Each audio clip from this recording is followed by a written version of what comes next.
Olá, olá, boa noite a todos, vocês que estão aqui, vocês que estão em casa. Hoje teremos nossa EBD, continuação, né? Vamos tratar da questão da Rebeca, né? Deixa eu espelhar aqui. Eu vou oscilar entre duas telas aqui, tanto vou falar aqui lendo com vocês, como algumas explicações eu quero passar. Então vamos orar nesse momento, vamos orar.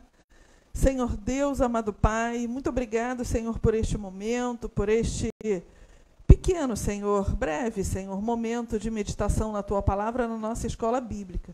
Se conosco, Senhor, fala ao nosso coração, realmente, Deus, nos capacita a entender de forma diferenciada a Tua Palavra. Obrigado por tudo, por todos que já estão aqui, Senhor, assistindo a EBD, pelos que estão em casa também, assistindo essa aula, e pelos que estão por vir.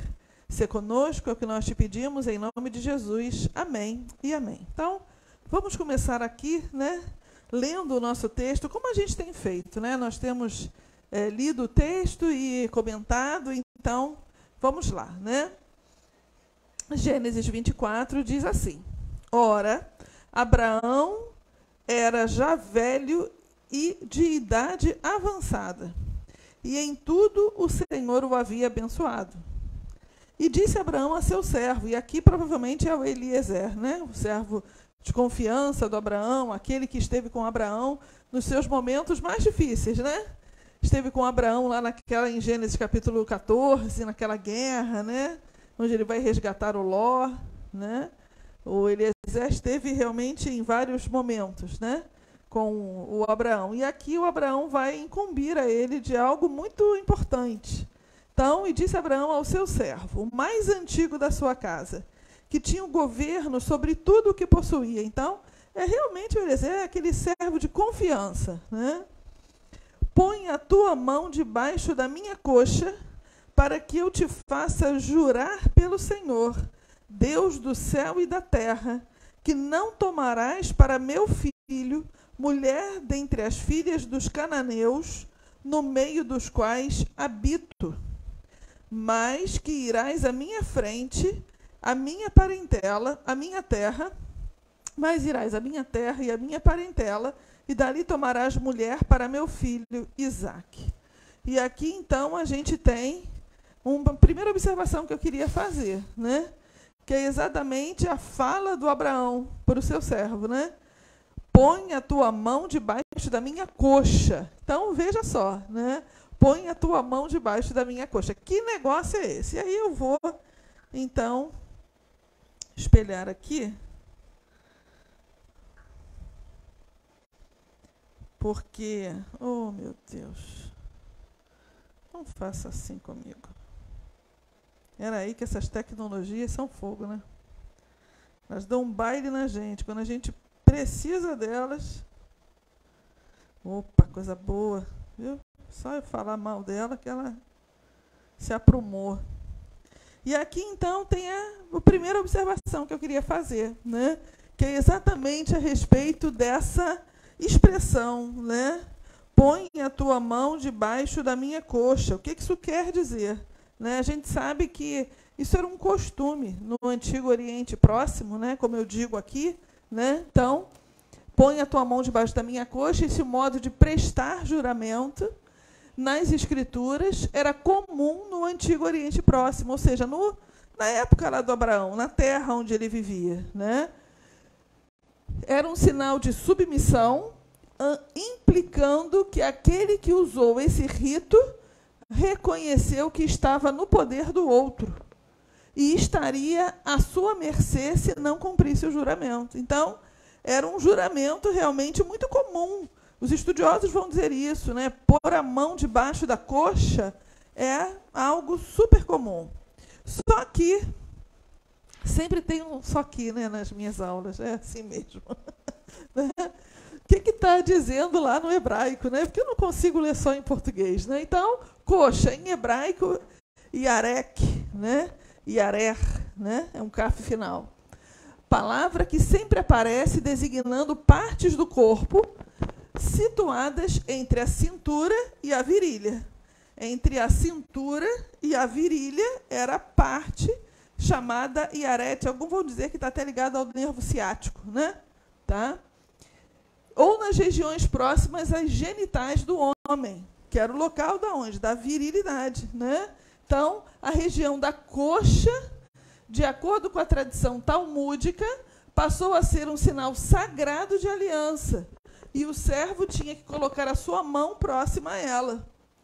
Acreditam alguns estudiosos que a expressão colocar a mão sobre a coxa é, na realidade, colocar a mão debaixo dos testículos do Abraão, ou de quem quer que fosse. Esse juramento era algo muito, muito comum, né?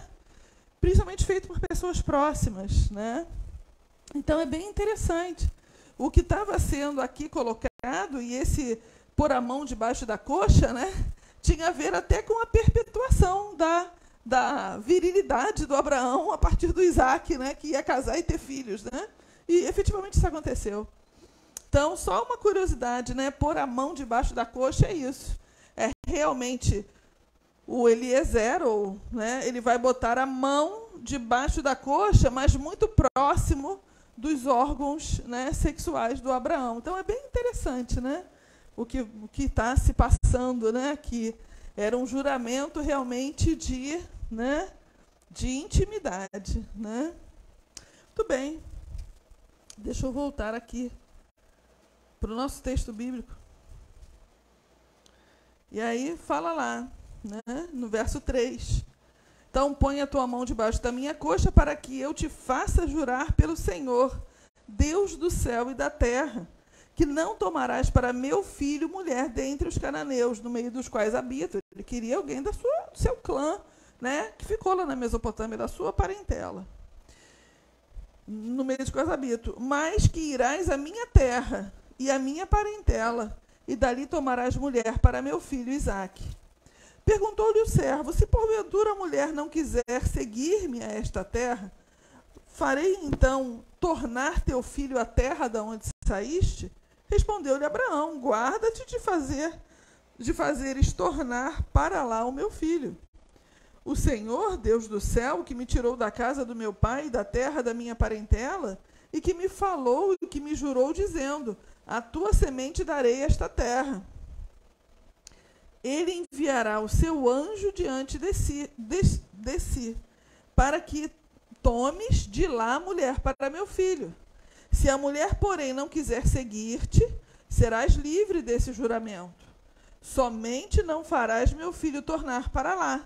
Então pôs o seu servo a mão debaixo da coxa do Abraão, seu senhor, e jurou-lhe sobre esse negócio. Fizeram um acordo, fizeram um juramento, né?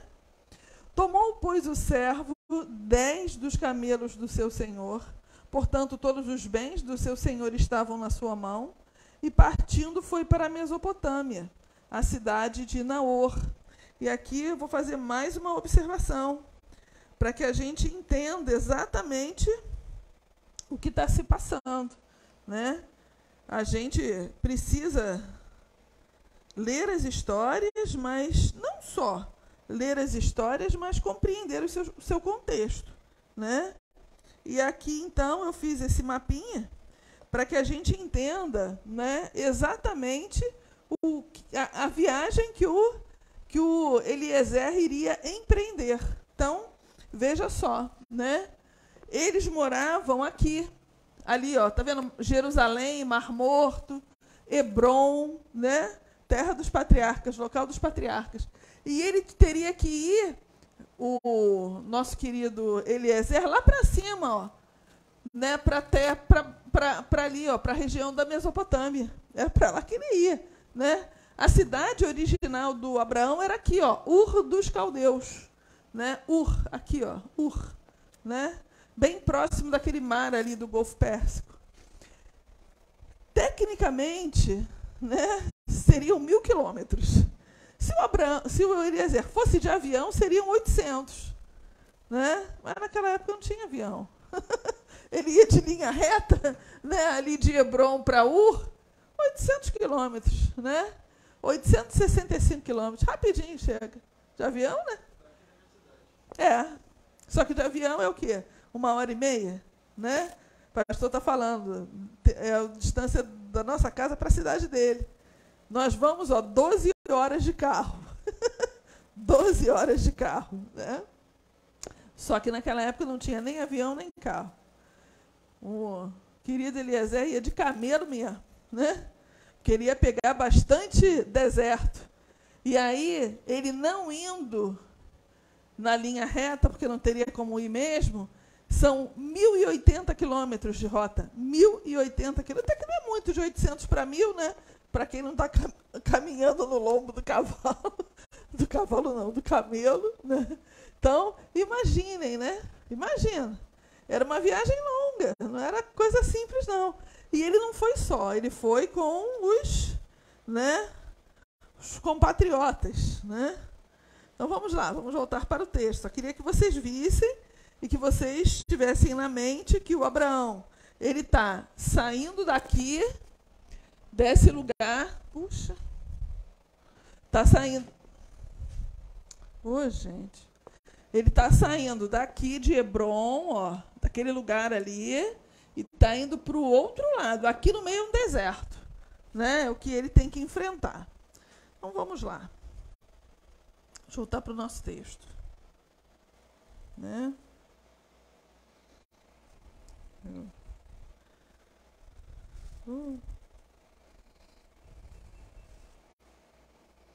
Espera aí que o nosso...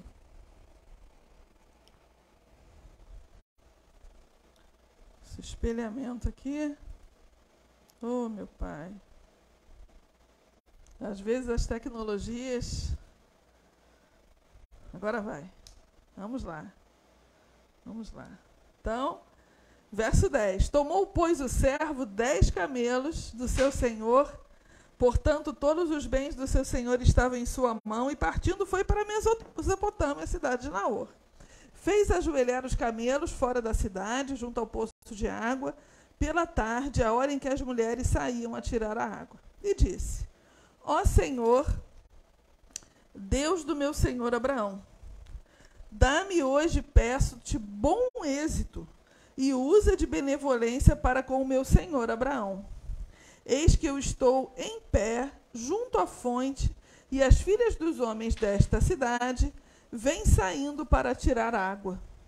Faze, pois, que a donzela a quem eu disser, abaixa o teu cântaro, peço-te, para que eu beba, e ela responder, bebe, e também darei de beber aos teus camelos, seja aquela que designaste para o teu servo Isaque. Assim conhecerei que usaste de benevolência para com o meu senhor. Antes que ele acabasse de falar, olha só a prontidão de Deus, hein? Né? Vocês perceberam que teve um pulo no tempo, né? Não sei se vocês conseguiram entender. Tomou, pois, ele parte para a Mesopotâmia, e no verso 11, ele já está lá, ele já chegou. Né? Porque às vezes o texto bíblico é corrido, né? Então, no verso 11, ele já chegou. E aí, verso 15, antes que ele acabasse de falar, de fazer a primeira oração que aparece na Bíblia, vocês sabiam? Que a primeira oração que aparece na Bíblia é esta, do servo do Abraão. É a primeira oração, efetivamente. Né? Veja, uma coisa é falar com Deus, outra coisa é orar com uma petição. Né? Essa oração de petição é a primeira que aparece na Bíblia. Se você quiser falar para mim assim, mas e Sodoma e Gomorra? Ali foi um diálogo de Abraão com Deus. Né? Esta daqui não, foi uma oração, é a primeira oração na Bíblia. Foi feita por um escravo mesopotâmico. A Bíblia tem umas coisas esquisitas, né? Peculiares. Né? Primeira vez que o anjo do Senhor aparece é para Agar, mulher escrava e egípcia. Né? Primeira oração que é feita na Bíblia é por Damasceno Eliezer, né? O escravo do Abraão. E Deus responde assim, de pronto a ele. Né? Então, antes que ele acabasse de falar, eis que Rebeca, filha de Betuel, filho de Milca, mulher de Naor, irmão de Abraão, saía com um cântaro sobre o ombro. A donzela era muito formosa à vista, virgem, a quem varão não havia conhecido. Ela desceu à fonte, encheu o seu cântaro e subiu. Então o servo correu-lhe ao encontro e disse: deixa-me beber, peço-te um pouco da água do teu cântaro.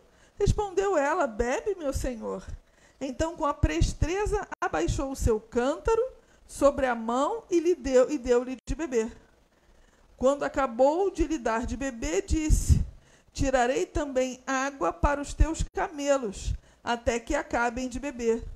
Também com presteza despejou o seu cântaro no bebedouro e, correndo outra vez ao poço, tirou água para todos os camelos dele.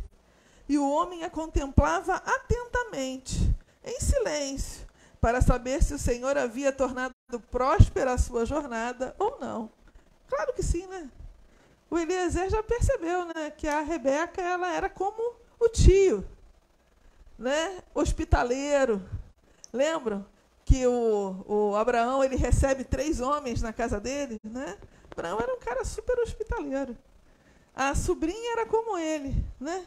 Claro, vem aqui, eu te dou de beber, os teus animais também, né?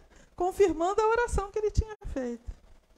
Depois que os camelos acabaram de beber, tomou o homem um pendente de ouro, de meio ciclo de peso, e 2 pulseiras para a mão dela, do peso de 10 ciclos de ouro, e perguntou: de quem és, filha? Diz-me, peço-te, há lugar em casa de teu pai para nós pousarmos? Ela lhe respondeu: sou filha de Betuel, filho de Milca, o qual ela deu a Naor. Disse-lhe mais: temos palha e forragem bastante, e lugar para pousar.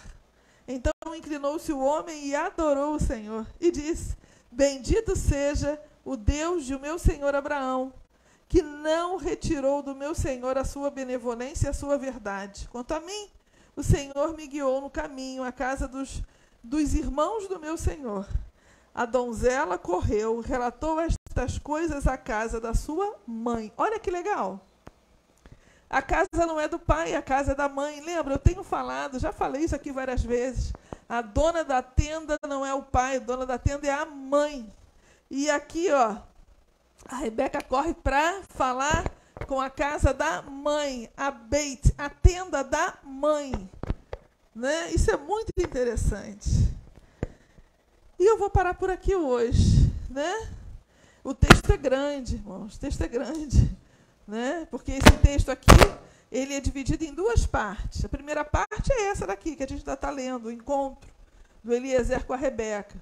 E a segunda parte é o encontro do Isaac com a Rebeca. Né? Então, essa parte aqui da esposa para o Isaac, ela é dividida nessas 2 partes. E eu vou, então, parar por aqui. Né? E na aula que vem a gente vai retomar.